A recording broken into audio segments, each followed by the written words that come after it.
इस वक्त की बड़ी खबर आपको बता दें, रूस यूक्रेन युद्ध से जुड़ी हुई बड़ी खबर हम बता रहे हैं। खार्किव में केमिकल अटैक का दावा किया गया है। यूक्रेन के अधिकारियों ने दावा किया है कि खार्किव में केमिकल अटैक हुआ है।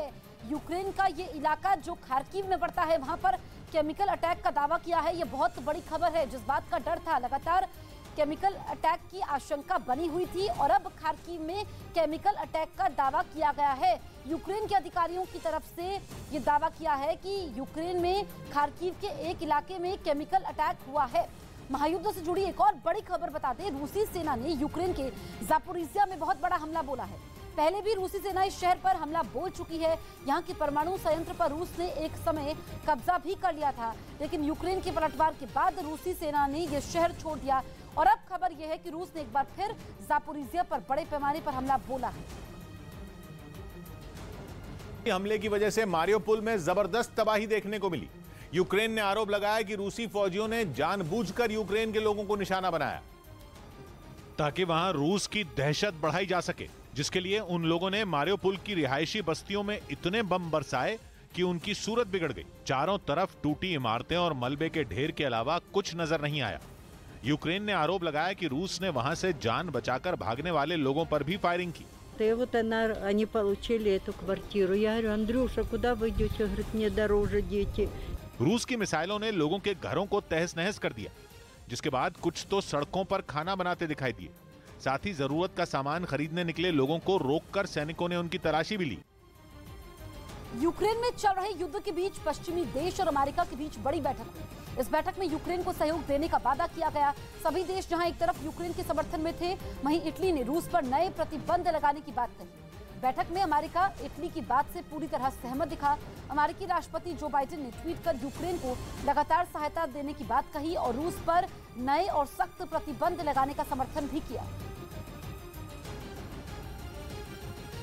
ब्रेकिंग न्यूज ताइवान से खबर है कि ताइवान को दुनिया से पूरी तरह अलग थलग करने के लिए चीन ने खतरनाक प्लान बनाया है। पता चला है कि चीन ने ताइवान का इंटरनेट काटने की योजना बनाई है।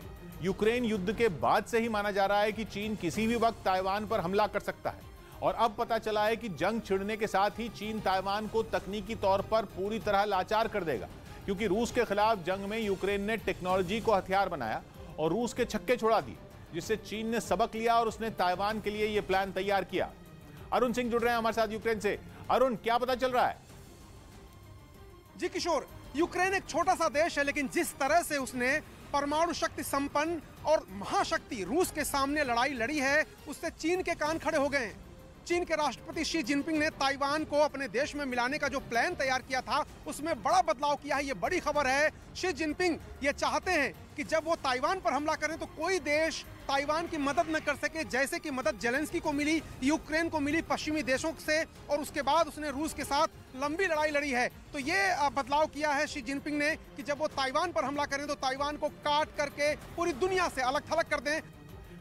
तो यूक्रेन की जंग शुरू होते ही अटकलें लगने लगी थी कि चीन किसी भी वक्त ताइवान पर हमला कर सकता है, लेकिन अब एक बड़े खतरे ने ताइवान की टेंशन बढ़ाई है। माना जा रहा है कि ताइवान पर हमला हुआ तो चीन एक झटके में ताइवान को पूरी दुनिया से काट देगा।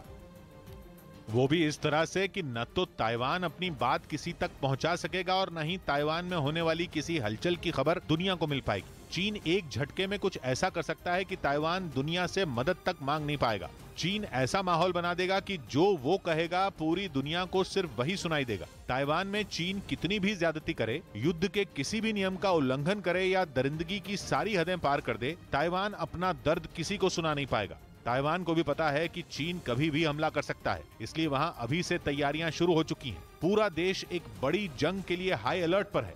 लेकिन परेशानी यह है कि यूक्रेन और ताइवान में बहुत कुछ बिल्कुल अलग है।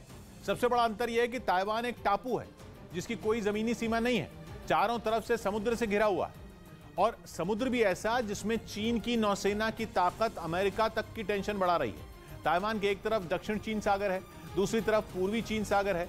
जिस दिन ताइवान पर हमला होगा उसी दिन चीन ताइवान को आसानी से चारों तरफ से घेर सकता है।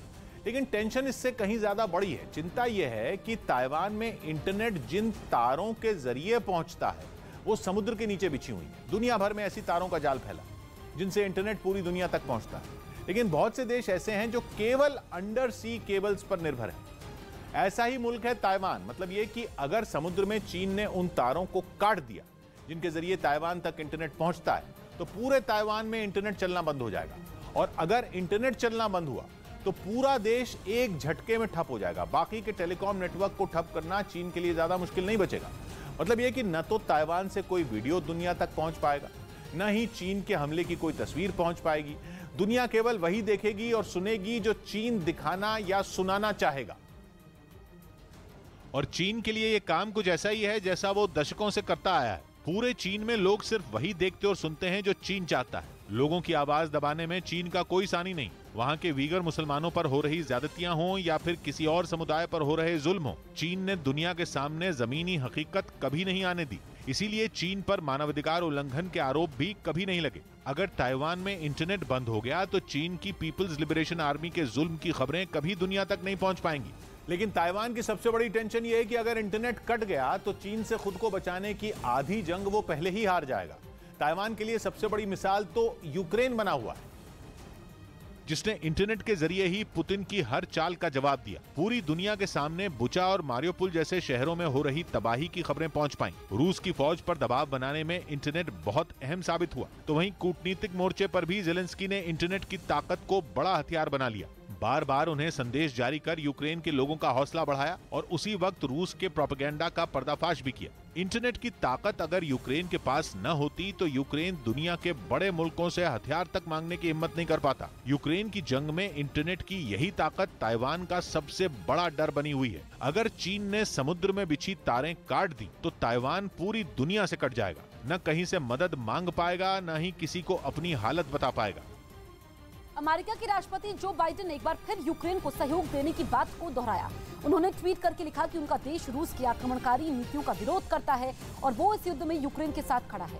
बाइडेन ने कहा कि वो अपने सभी मित्र देशों से इस बारे में बात की, यूक्रेन को समर्थन और सहयोग देने पर चर्चा की।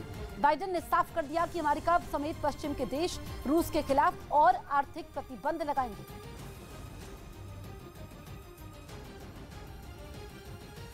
वहीं दूसरी तरफ राष्ट्रपति ज़ेलेंस्की ने यूक्रेन के पास हथियारों की कमी की बात कही। उन्होंने आरोप लगाया कि अगर वादे के मुताबिक उनकी सेना को सही वक्त पर आधुनिक हथियार मुहैया करवाए जाते तो अब तक जंग खत्म हो चुकी होती, क्योंकि उनकी सेना इस जंग में अपना खून पसीना एक कर चुकी है। हालांकि उन्होंने इसके लिए किसी देश को सीधे सीधे जिम्मेदार नहीं माना। До всієї тієї зброї, якої потребуємо, яка є у наших партнерів і яка співставна зі зброєю, яку використовує Російська Федерація, ми б уже завершили цю. खार्किव के एक मार्केट पर रूस ने मिसाइल से हमला कर दिया। वहां के कई इलाकों में रूसी फौज लगातार हमलावर है। और इसी कड़ी में खार्किव का यह मार्केट भी रूसी मिसाइल हमले की चपेट में आ गया। जो तस्वीरें वहां से सामने आई उनमें जबरदस्त आवाज के साथ रूस की वो मिसाइल मार्केट के बीचों बीच जा गिरी। इस हमले में उस मार्केट के बड़े हिस्से को भारी नुकसान पहुंचा। वहां मौजूद ज्यादातर दुकानें और उनके आसपास मौजूद दूसरी इमारतें रूस के इस मिसाइल अटैक में तबाह हो गईं। वहां सब कुछ मलबे में तब्दील होकर रह गया। यूक्रेन में जारी हमले के बीच रूस ने कीव के पास मिसाइल फैक्ट्री को निशाना बनाया, उसे ध्वस्त करने की कोशिश की। बताया गया कि यूक्रेन ने नेपच्यून मिसाइल से ही मॉस्को को तबाह किया था और यही वजह है कि रूस ने कीव के पास इस मिसाइल बनाने वाली फैक्ट्री पर हमला बोला। इस वक्त कीव में मौजूद न्यूज 18 के अरुण कुमार सिंह की ये एक्सक्लूसिव रिपोर्ट आप देखिए। 30 किलोमीटर दूर एक मिसाइल फैक्ट्री के बाहर खड़ा हूं, जहां रूस ने हमला किया है। रूस ने एयर स्ट्राइक किया कीव के बाहर, जहां उसके मुताबिक नेपच्यून मिसाइल जो यूक्रेन बना रहा था वो इसी फैक्ट्री में बना रहा था। मेरे पीछे जो फैक्ट्री आपको दिखाई दे रही है, हालांकि मिसाइल जहां गिरी है, रूस ने जो एयर स्ट्राइक किया है वहां के विजुअल अंदर के हम नहीं दिखा सकते, क्योंकि मिलिट्री ने इस पूरे इलाके को प्रतिबंधित किया हुआ है। किसी की गाड़ी नहीं आ रही है। हम अकेले कोशिश हमने किया यहाँ पर आ करके और आपको तस्वीरें दिखाएं। लेकिन इस फैक्ट्री में नेपच्यून मिसाइल बनती थी यूक्रेन द्वारा। नेपच्यून वही मिसाइल है जो 2014 में क्रीमिया पर जब रूस ने पूरा कब्जा कर लिया, उसके बाद यूक्रेन ने खुद इसको डेवलप किया और इसी नेपच्यून मिसाइल से ही मॉस्को युद्धपोत जो काला सागर में खड़ा था रूस का, उसको डुबोया। यूक्रेन की सेना का दावा है और उसके बाद नाराज पुतिन ने रूस ने ये स्ट्राइक की है ताकि जिस फैक्ट्री में नेपच्यून मिसाइल बन रही है उस फैक्ट्री को ही तबाह कर दिया जाए। कितना नुकसान हुआ, कितनी मिसाइल बर्बाद हुई, इस बाबत कोई जानकारी नहीं, क्योंकि पूरा इलाका सील है, वहां हमें नहीं जाने दिया जा रहा है। लेकिन जहां पर रूस की सेनाओं का काल नेपच्यून मिसाइल बनाता था यूक्रेन, उस जगह पर रूस ने हमला किया, एयर स्ट्राइक की है और उस पूरे इंस्टॉलेशन को बर्बाद किया है। यूक्रेन में चल रही जंग के 55 दिन बीत जाने के बाद भी पुतिन अपने मकसद में कामयाब नहीं हुए। हालांकि जंग के दौरान यूक्रेन लगातार रूस को तगड़ा